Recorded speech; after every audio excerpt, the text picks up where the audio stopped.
Court will now come to order.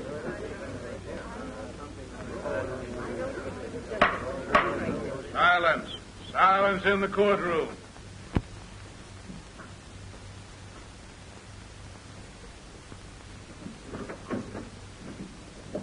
Ladies and gentlemen of the jury, have you arrived at a verdict?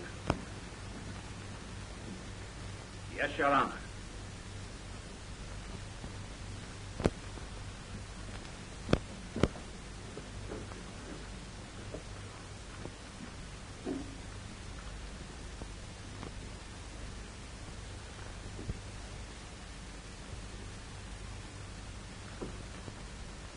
The defendant will rise and... The jury, after due and careful consideration, finds the defendant, Dr. Robert Cromwell, not guilty of the crime with which he is charged.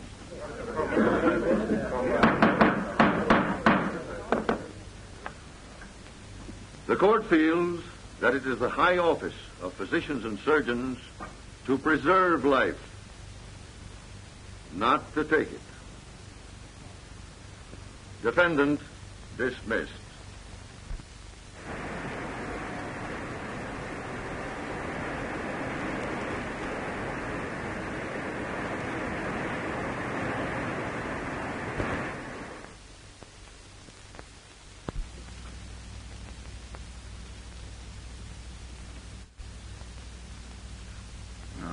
Where will this lead?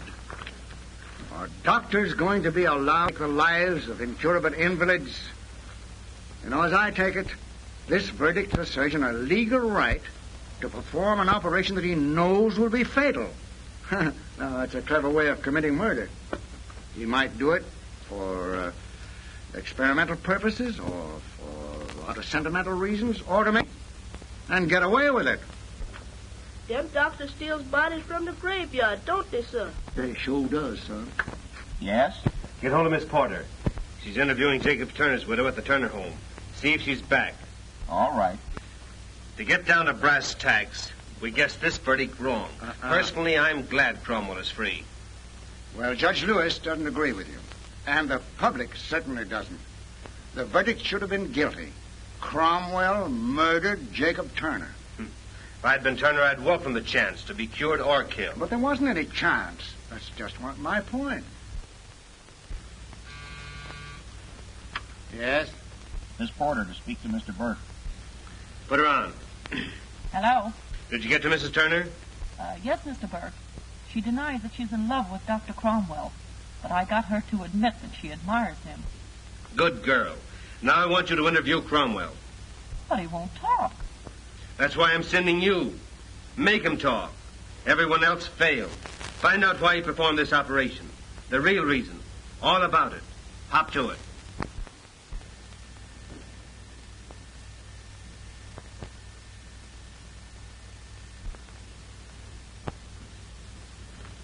I hope Dr. Cromwell comes in before Dr. Lucas. I'm dying to see him. Morbid curiosity, my dear. Ever been operated on? No, never. I've been operated on times. Really? 12 stitches each time. What do you think about that? I think I'd put in a zipper. Good afternoon, Doctor. Good afternoon.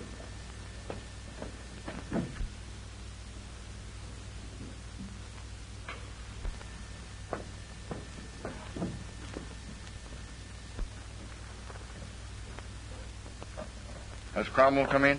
No, Doctor. That's strange. I left him at the Medical Association more than an hour ago. What is the association going to do about it, Doctor? Hard to say. Did you appear before the committee? Yes. I brought up the point that no one is wise enough to say that because this operation never has been successfully performed, it never will be. Finally, that Cromwell is one of the most brilliant of our young surgeons, and his services should not be lost because of this public hue and cry. However, a doctor shouldn't take such a long chance when the patient is as prominent as Jacob Turner. You remember I advised Cromwell against operating. Send Miss Johnson in. Very well. You may come in now, Miss Johnson.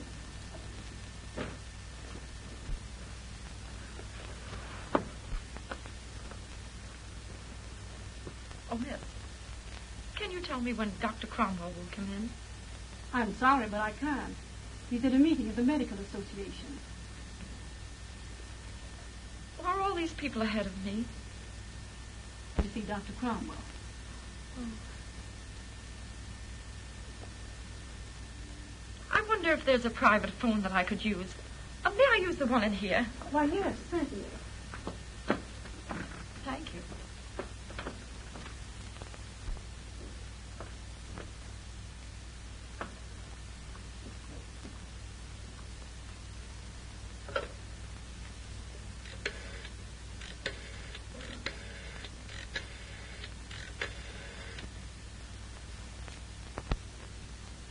Hello, Mr. Burke. I'm in Dr. Cromwell's office, his private office. Well, you young baby. You don't have to see the old doctor, man. I do. Don't I, Nursey? Do you wish to see Dr. Cromwell or Dr. Lucas? Oh, Dr. Lucas, of course. I want to be cured, don't I, Queenie, and not killed. What are you, baby?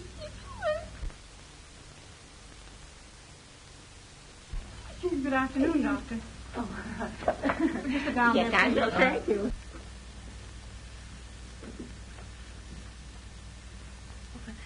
You're a very nice nurse that I might use this phone. Quite all right.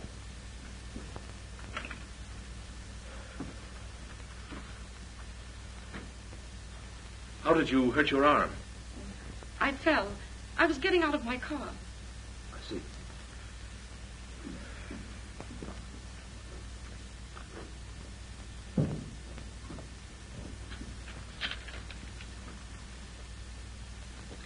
Donald Evans, your instructor, phoned from the airport to congratulate you on the verdict. Also, he wants to arrange for your final test. I'll telephone him later. I'm awfully happy about the verdict. Thank you, Miss Fielding.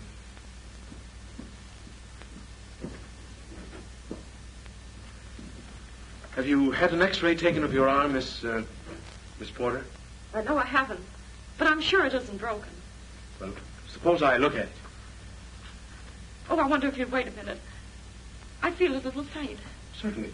Oh, silly of me. Would you like a drink of water?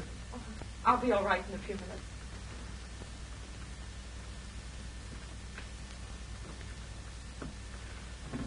Doctor, you seem awfully upset. May I prescribe for you before you prescribe for me? Well, what would you prescribe? Well, when I'm worried, I get rid of it by talking it out of myself. Of course, I know why you're worried. I've been reading the things they've said about you in the newspapers. They aren't true, are they, Doctor? No, not all of them. The newspapers infer that you performed this operation on Jacob Turner because you were in love with Mrs. Turner. I've never been in love. I performed the operation because I believed that it would prove successful. Now you know you're wrong. Oh, the operation was a success, but the patient died. Yes, if you wish to phrase it that way. Well, how is it? Very simply. But something like this. His left arm was paralyzed. Certain nerves of his face were affected, causing his right eyelid to droop. His condition was caused by a tumor on that part of the brain known as the pons, and it was the opinion of the physicians who had attended him that such a tumor cannot be removed. That is, the respiratory, that which makes us breathe, centers back here, and therefore, under the knife, the patient stops breathing. The result is immediate death. That was and is their contention. But Turner didn't die under the knife. That's my point. He didn't die until 5 hours after the operation had been performed. The tumor was successfully removed. Further, I say the operation was a success because before his death, the nerves of his face showed signs of recovery, and the paralysis was partly relieved. I think I see what you mean. But why did he die? I contend that he died because his vitality had been drained by the length of his illness. Had this operation been performed 6 months or a year ago, I'm sure he would have lived. Well, I think I understand. Someday, someone will perform a similar operation. He'll save a human life. That will be my vindication. I hope so. But I'm wondering. Suppose the relation between you and Turner had been closer than patient and doctor. Would you have taken the chance? That's a question I can't answer. No one can say how far his judgment may be swayed by his emotions. Shall I have a look at your arm now?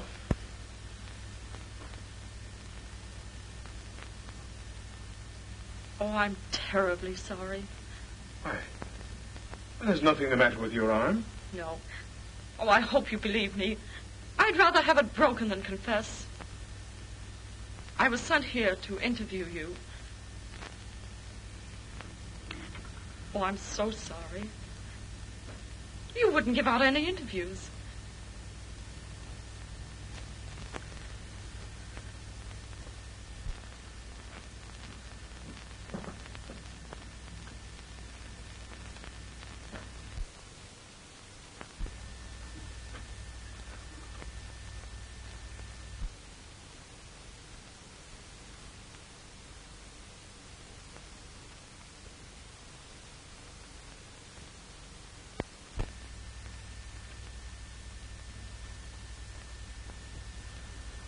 Are there any patients waiting to see me?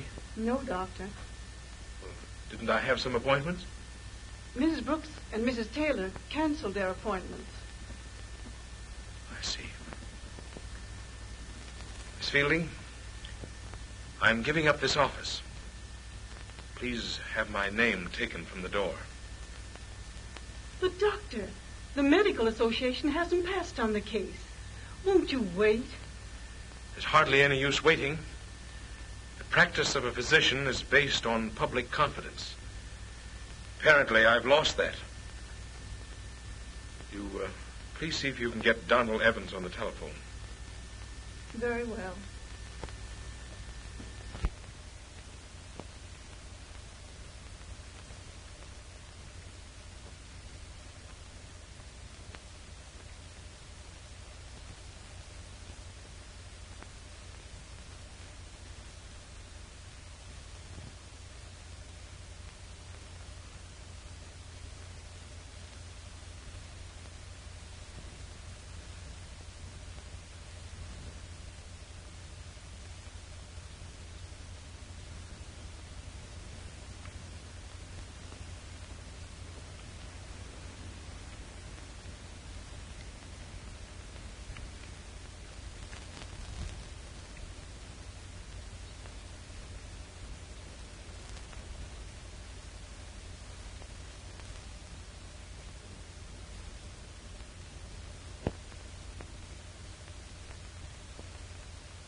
Hello?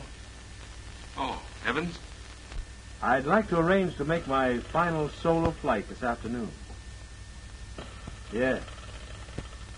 That's right.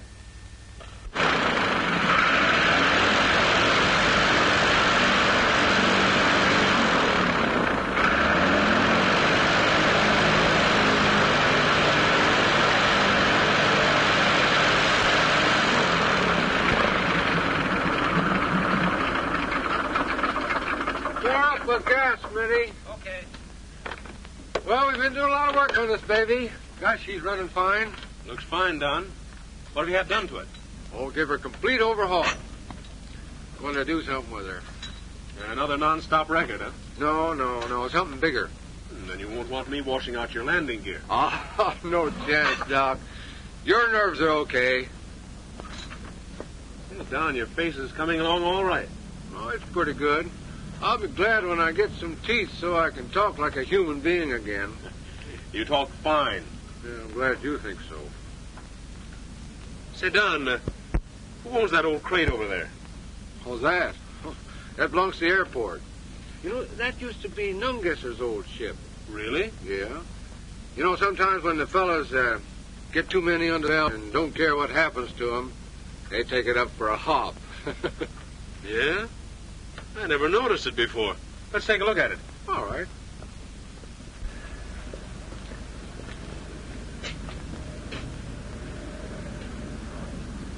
You know, I'd like to try her out. Whatever gave you that notion, Doc? What's that?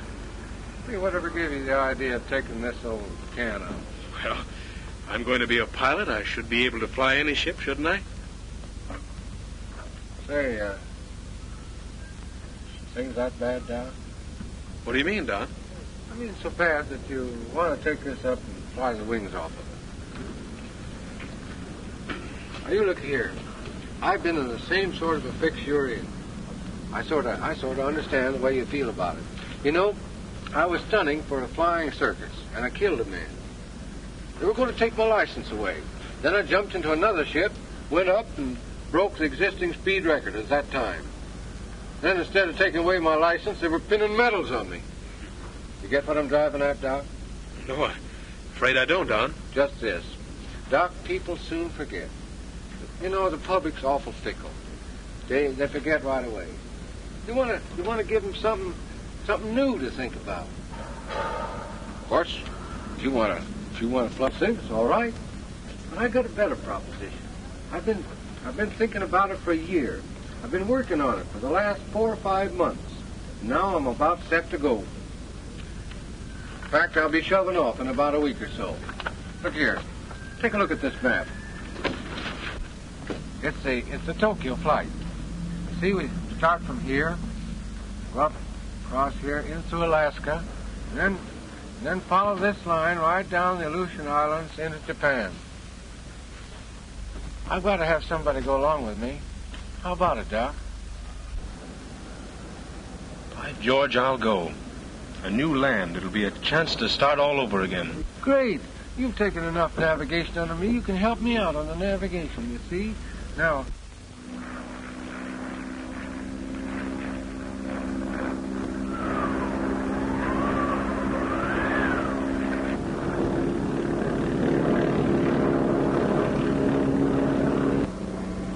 Don, hey, look at this. This means I'll have to find a new land and start all over.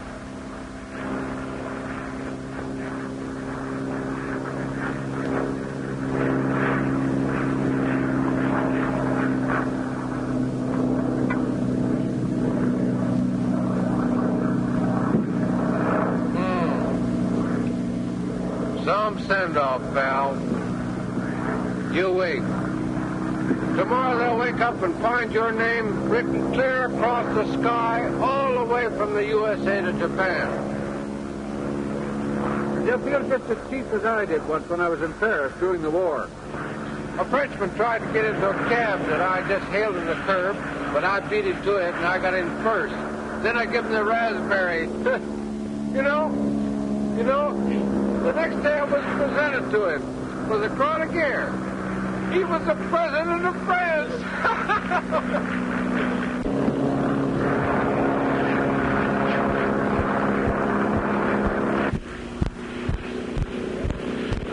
Worrying me, Doc. First is, what new land are you going to? I haven't decided yet. What else is worrying you? What's in that black bag that you brought along back there? Well, what would you guess? I guess 2 dress suits for us to wear at the ambassador's dinner tomorrow night in Tokyo.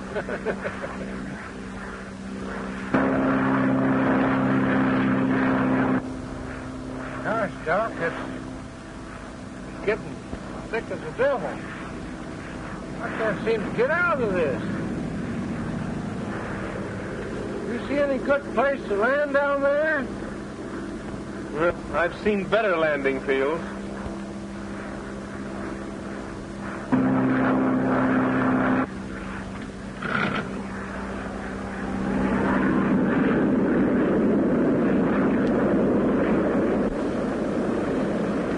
What's the matter, Don?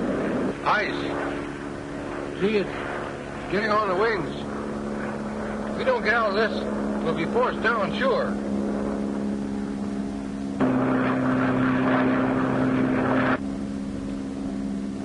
Gosh, look.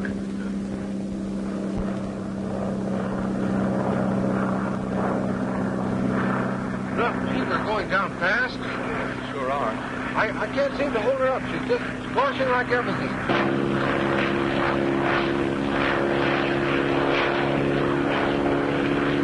Hey, if we don't get out of this pretty soon, we'll both be going to a new land and trying to start over. Well, I wouldn't ask for better company, Don. Well, we're going to have to land. Brace yourself, Doc.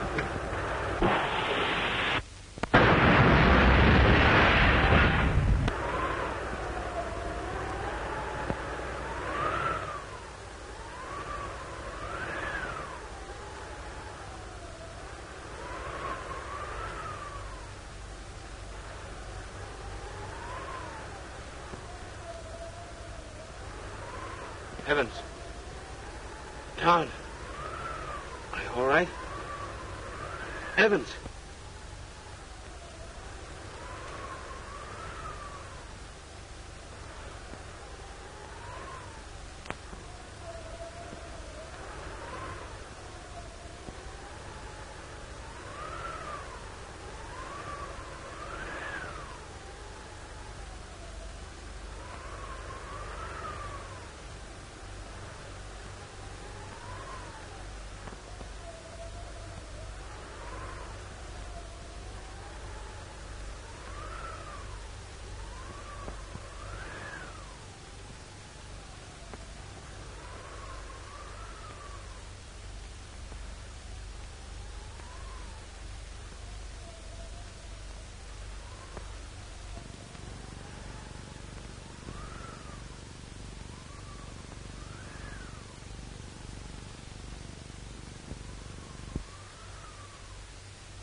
You Klondike. Tom Ross is bringing in a frozen man. You better get a room ready. Bring him in here, please. Be careful. Don't drop it. Don't hurt him. Yes. Watch your step there. Watch your step. You think he's dead? Bring him right in. Take him right in. Bring him in here. Yeah. What are you picking him up like that? I must be dead. Where'd you get him, Tom? You do that, boy.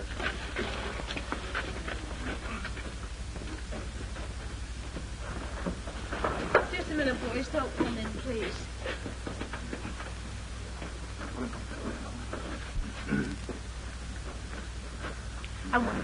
I wonder who he is. Don't you think you'd better rub him with some snow, Seth? He's not frozen. He's hurt. Get him out of his clothes and into bed. Yes. Oh, Tom, you'd better organize a searching party. There might have been somebody else with him. That's a good idea. Sadie.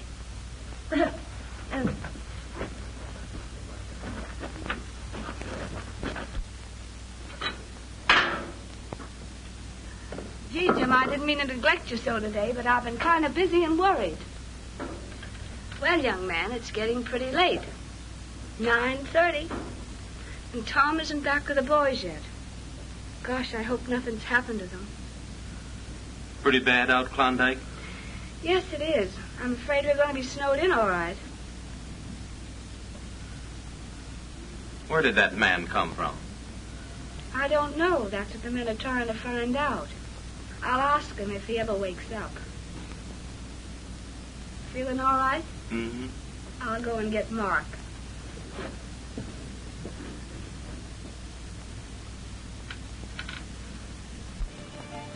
Mark, it's Jim's bedtime. Mark. Well, I'd hate to be sick and depend upon you to stay awake. What time is it? It's 9:30. No wonder I went to sleep. Boys come back yet? No, and I'm worried. You better go and put Jim to bed if you can get him to go before the news item comes on. I'll stay and watch.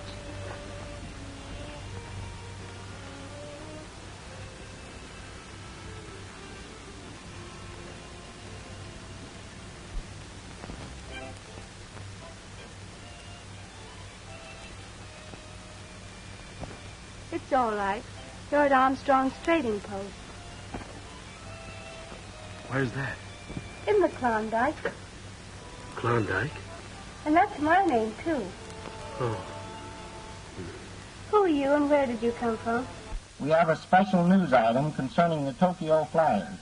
Donald Evans and Dr. Robert Cromwell, who are now several hours overdue at Seward, Alaska. Their plane was last seen flying low over Vancouver at 9 o'clock this morning. Due to prevailing winds, it is feared they may have been blown off their course towards the interior.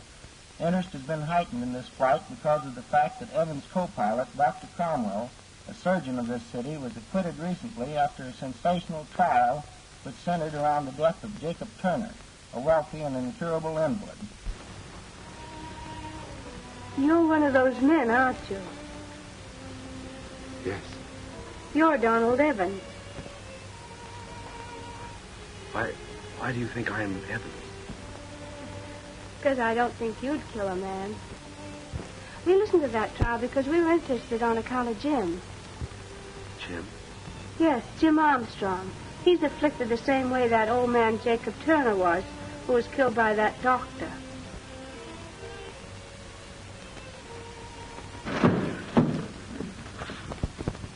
Oh, they're coming back. Who? The searching party. Found an airplane smashed to pieces, half buried in the snow. There was a man in it, dead. We did what was necessary. No need of bringing him in. There were two of them. One was Donald Evans. He's the one's in there. The other, Dr. Cromwell. I'm glad. I'm glad he's dead. He killed that old man, and now he's dead.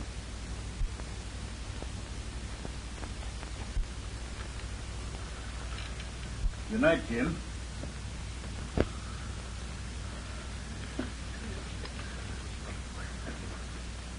And the President has agreed to meet the Senate Committee Monday at 2 p.m.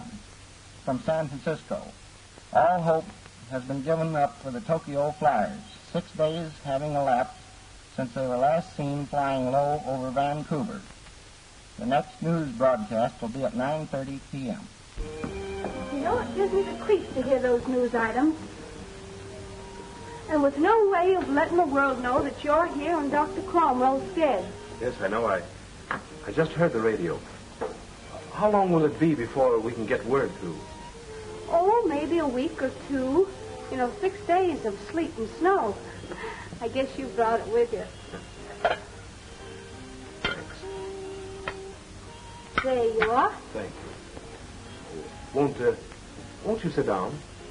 No, I haven't had a chance to talk to you really yet. All right.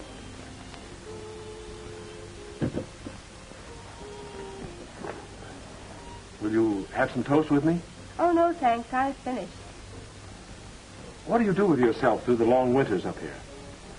Oh, I help Mark with the store and the cooking, but he's a much better cook than I am. Then I teach school, and of course there's always Jim to look after. Tom Ross tells me that you and Jim were to be married.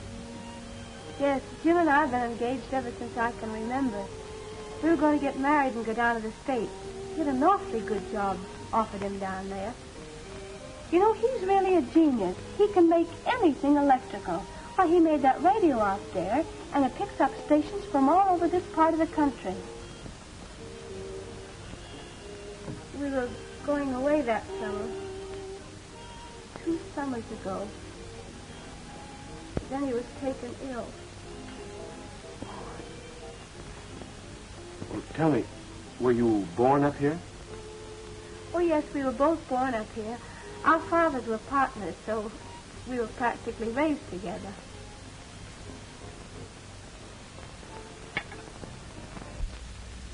Oh, come on.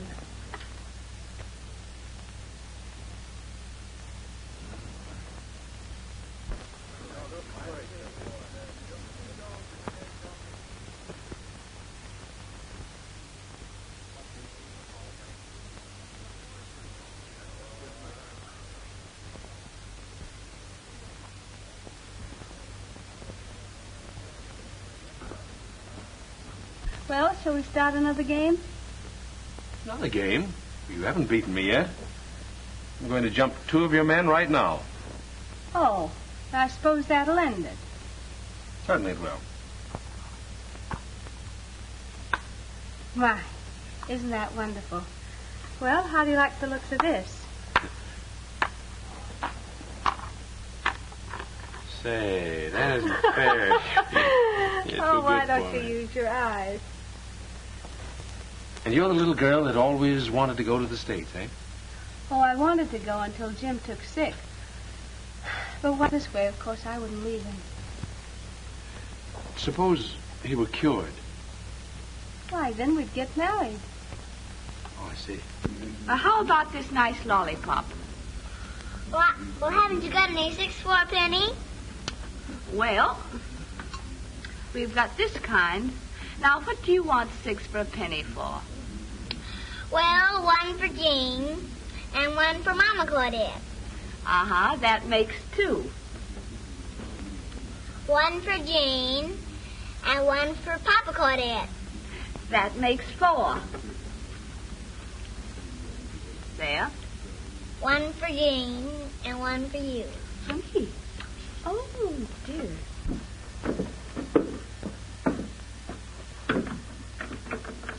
This was Jim's workshop. I want you to see it.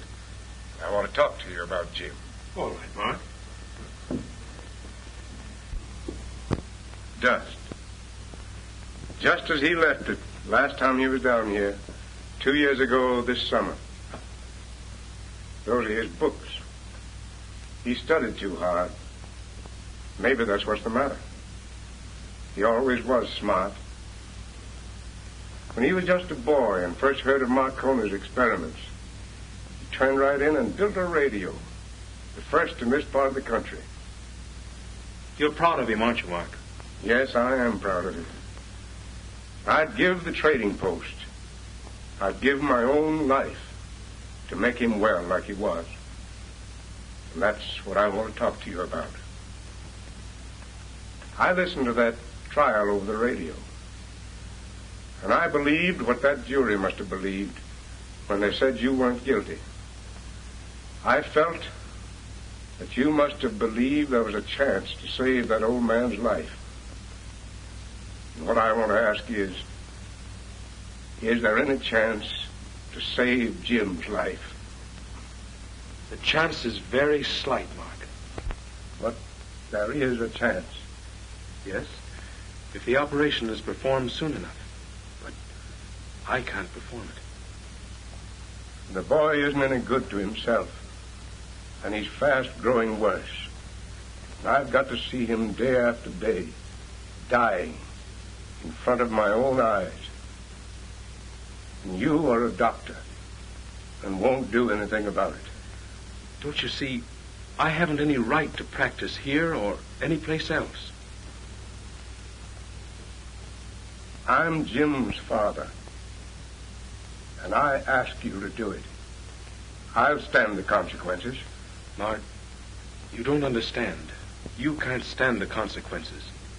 If I should operate on Jim and he should die, I'd be a murderer.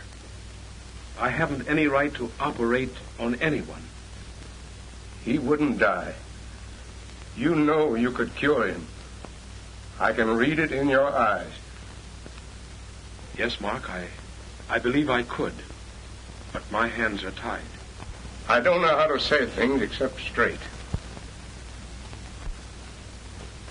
You refuse to operate. And I'll tell you why. I've been watching you day after day with Klondike. And if Jim was cured, she'd marry him. Ain't that the real reason you won't operate? No, Mark. That has nothing to do with it. I think it's got a lot to do with it. Think it over.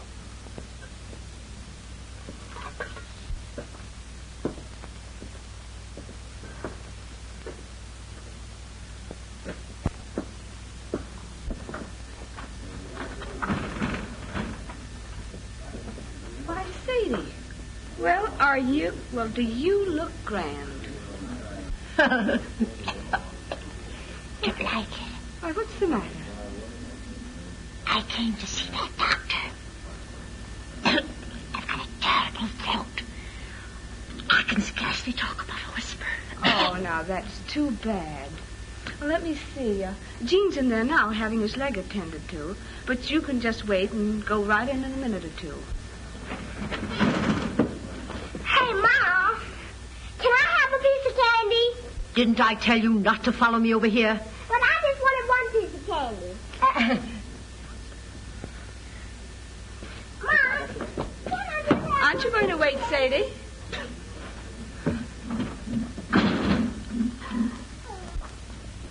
What's the matter, Mark? I've been telling that doctor he's got to cure Jim. Cure him? How? By operating, like he did on that man in the States. But, Mark, that man in the States died. Dr. Cromwell isn't going to operate on Jim. You're not in love with Dr. Cromwell, are you, Klondike? Why, Mark, what do you mean? Suppose Jim was cured. You'd feel you'd have to marry him, wouldn't you?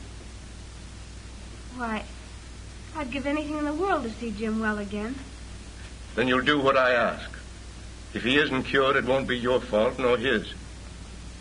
And Jim will be better off. What do you want me to do? I want you to get him to operate. But, Mark, you don't know what you're asking. Supposing Jim dies. He won't die. He'll get well. All right. I'll talk to Dr. Cromwell. When? Oh, when I get a chance. Maybe tonight. All right. I don't believe he can possibly live 6 months. Maybe a year at the longest. But just suppose you cured him. Suppose I did cure him.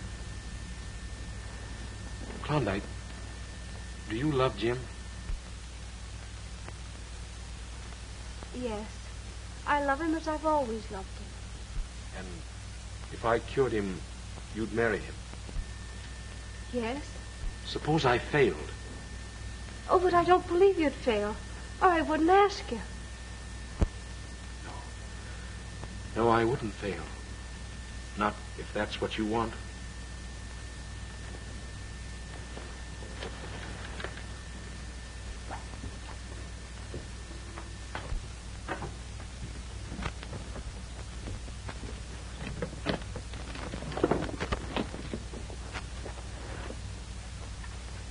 Well, the sooner I operate, the better are Jim's chances of recovery.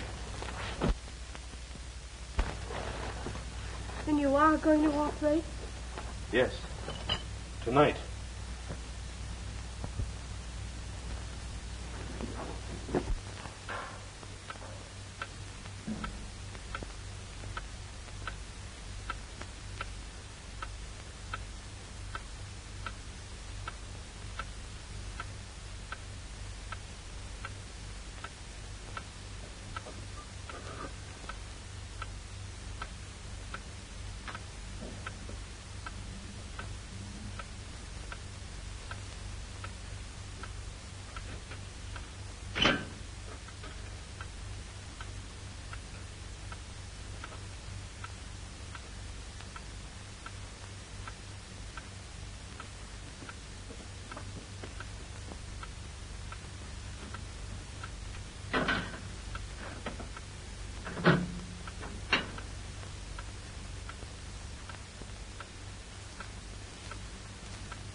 Mark, you'd better sit down. They can take care of him.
Mark, you'd better go in the other room.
One thing is certain.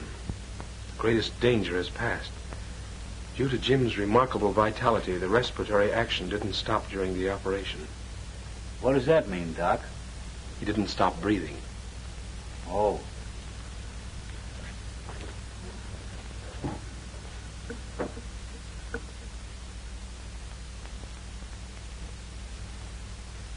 The effect of the anesthetic is worn off. He's breathing normally. Temperature's gone down. Is he going to get well, Doctor? See no reason why he shouldn't. Look, his hand seems to be relaxed already. Oh, it's wonderful. No. No, it just proves that an operation like this can be performed successfully. Mark! Uh-huh. Mark, Jim's going to get well. Well? Yes. Jim, well?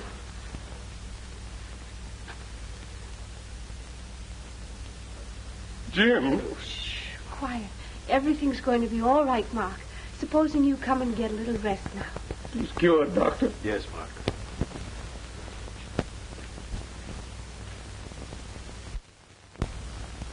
I guess you're pretty tired, Doc. I want to tell you, I never seen a man in a harder spot than you was last night. One slip of the knife, and you'd have had what I reckon you want more than all the gold in the Klondike. What do you mean, Tom? Oh, I ain't blind, Doc. And there ain't no man that's ever seen Klondike that could blame you. What I admire you for most is the way you handle them tools and her standing beside you. Well, I can see you now by the table, working to save Jim's life when, if I know what's what, you're mighty deep in love with Klondike. You're a shrewd observer, Tom. Oh, I take notice. Of course, Doc, a feller like you would never fight for a woman against a sick man. It kind of looks now like Jim's going to get well. Did it occur to you that when he does get well, you have every right to try to win the girl? You're a good friend, Tom. Well, it's fair enough. May the best man win.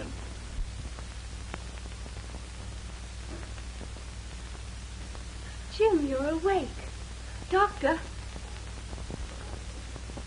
Well, how do you feel?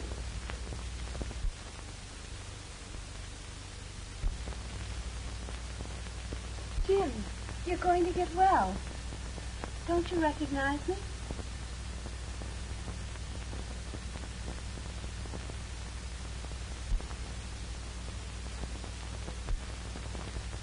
Jim, speak to me. Say something.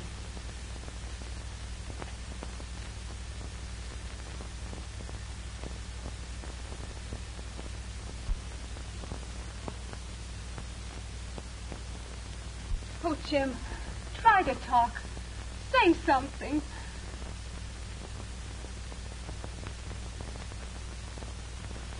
Oh, Doctor, he tried to talk, but he can't. This is something I don't understand. The part of the brain I operated on has nothing to do with the power of speech.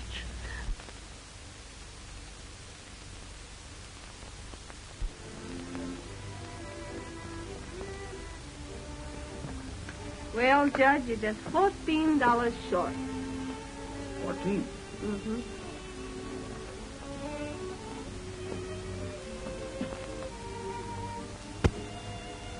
Well, that's great I've got. Well, I reckon, Klondike, you'll just have to take back those blankets over there. Yeah. You'll be needing all the blankets you've got. I'll just charge it to you. Well, now, thanks. I don't like to do that, but I'll be back. I'll be back next winter, and I'll have this boat just filled with nuggets. Big ones, too. Okay, Judge. Good luck to you. Goodbye. Goodbye.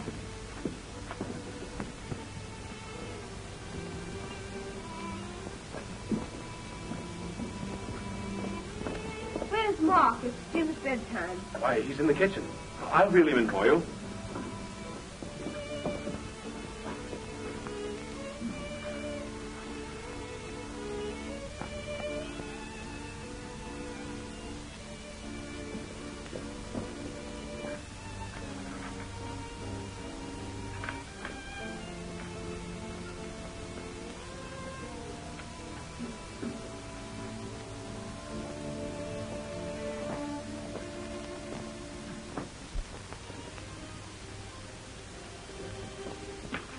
I'll take you in, Klondike. All right. Good night, Jim. I hope you sleep well.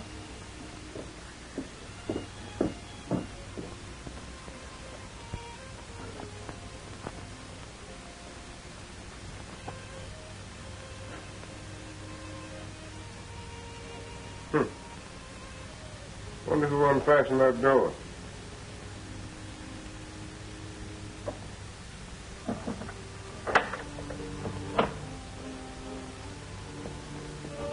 Say, why is the doctor in such a hurry to get back to the States? Oh, it's about something that came over the radio last night. That Turner woman's been arrested and charged with murder. Who is she? Oh, she's Turner's wife. The man that the doctor operated on when he was down in the States before he came up here. If you remember, he died. Yes, that's mighty bad. Did you hear any more about it this afternoon? Not a word, just some weather reports and news items and... You know, Doc, it'll be tough sledding tomorrow, but I'll get you through somehow. That is, if you feel you must go. Well, Oh, why don't you stay a while? There must be some mistake. I know, but don't you see, to stay here would only look like I'm in hiding. I've got an idea. Yeah. We'll put your name on a shingle and hang it out on the porch, and that'll show them that you're not in hiding. Yes, I know, but... Come on. Well, Now, you stay here, and I'll get the stamping up. All right. Give me a piece of board now. Board. Oh, here it is. Oh, that'll do. Just a minute now. I'll get it all fixed. Now, D. Well, I guess I'll be turning in, folks. See you tomorrow morning. All right. Good night, Tom. D-R-R-R. Ah, there. Oh, dear. R-C-C-C-C. Well, say, what about a period after the R? Oh, well, now, didn't you think I knew enough to put a period down there? See? Let me see. I guess we better have Robert. Bob wouldn't sound dignified. No, I'm afraid not. No, not for a doctor. All right. R. Where's the O? Here's it. Jim's in bed, Klondike. All right, Mark. I'll turn off the lights. That's R-O-B-B. Here. There we are. Let me just wait to see if you will be pleased with it. Here's the C. Cromwell. I'll take charge of the period. C-R-R-R-R. Make yourself useful. You hand them to me. C-R. You better kind of crowd this in a bit. O-O. O-M. M. Oh, dear. All right, get the E. I'll turn that upside down. You'll have the W. Oh, I see. Cromwell, W. E, here it is, looking right at you. Oh, dear, this isn't very straight. Well, we can make a new one. L. What happened to the L? There it is.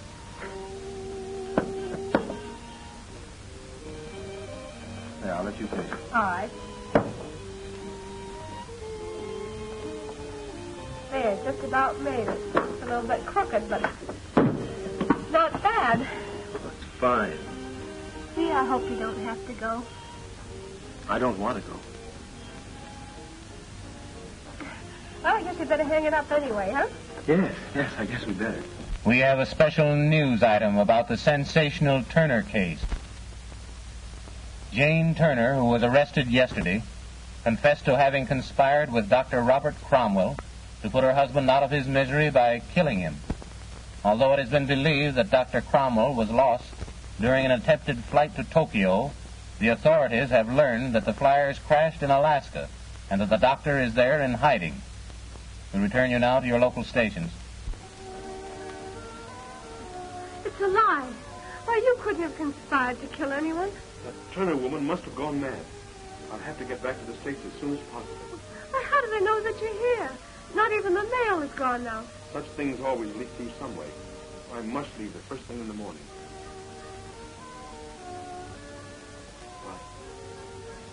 I don't suppose we'll ever see each other again. If I had cured Jim, things might have been different. I could have told you then that I loved you, and you could have chosen between us. You know, Klondike, I've never loved another woman. You're the first, and I think you'll be the last. Goodbye, Klondike.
Jim, what are you doing down here?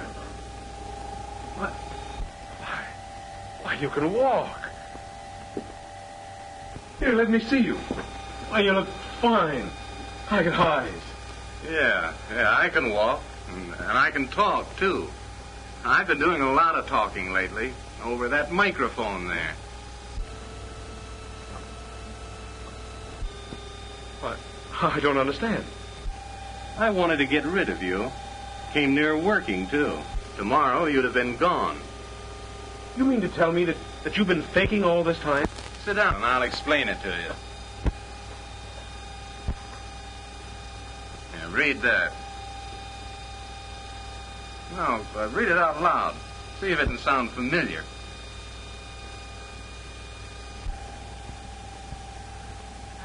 We have a special news item about the sensational Turner case. Why, that came over the radio tonight. No, you just thought it did. I broadcasted it over that microphone there. I cut it in on the loudspeaker upstairs. Of course, I disguised my voice. I used that switch right there.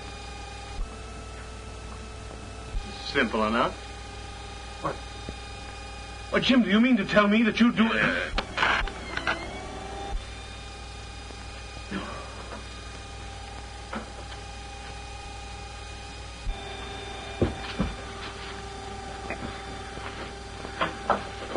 There were only two ways of your getting Klondike. One was killing me, but you didn't dare do that. They'd have hung you for murder. The other was to cure me, and then win her. So you cured me. It wasn't for me that you did it. It was so that you could take her away from me. I gave you fair warning to get out. I didn't give you enough juice that time to hurt you. Just a good jolt.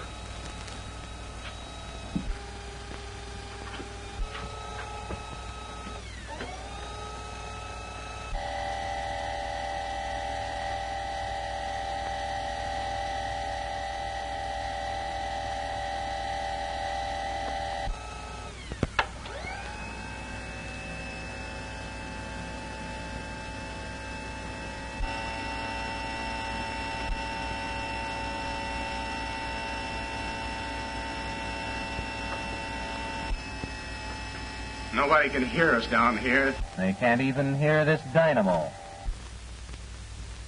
But maybe I better tie this over your mouth.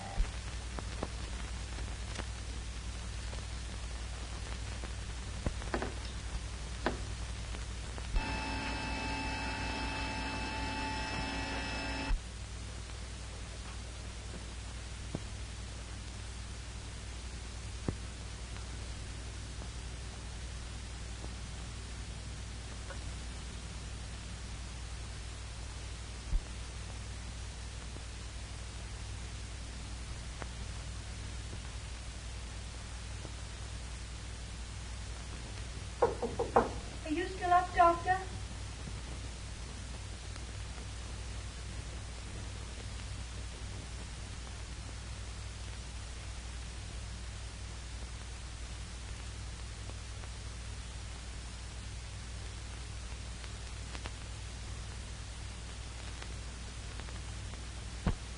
Mark, is Dr. Cromwell up there? What's that, Klondike? I said, is Dr. Cromwell up there? No. Well, I was sure I heard someone talking. It must have been the radio. It's been going all night. Better turn it off. All right.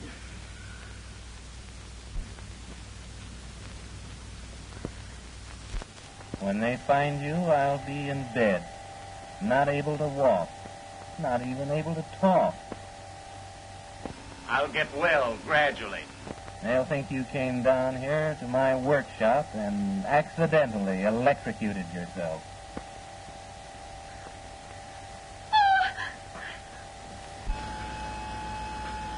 This is a better way of killing a man than operating on him, Doc. You like to experiment on people. Now I'm going to experiment on you.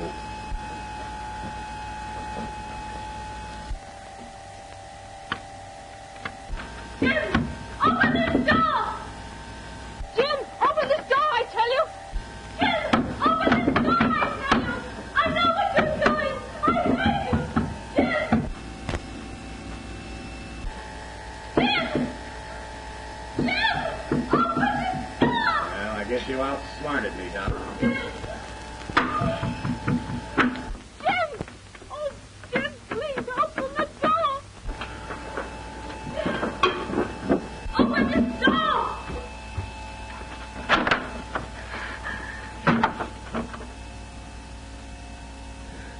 Jim, have you gone mad? Jim, you can walk. Jim can walk, Doctor.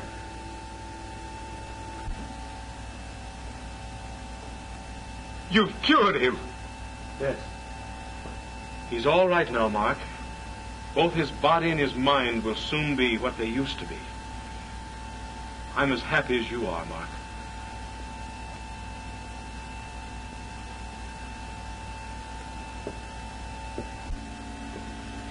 I'm happy, too.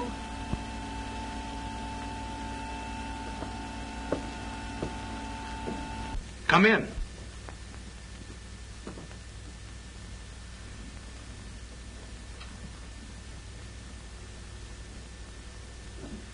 I wouldn't believe it was broken even if you showed me an X-ray.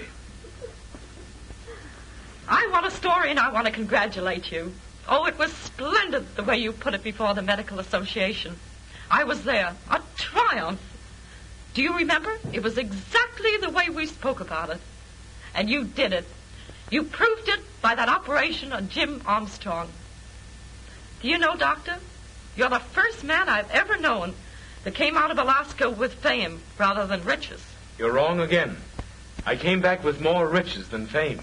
Really? Yes. Yes? Oh, well, ask her to come in. Yes, Miss Porter? I found gold. Gold? Oh, I'm sorry, dear. I just dropped in to see how you were. Come in, my dear. Pure gold, Miss Porter. I want you to meet her. Mrs. Cromwell. How do you do? How do you do? That gives me a lead for my story. And it starts like this. Gold, gold, precious gold. Hard to get, But not hard to hold.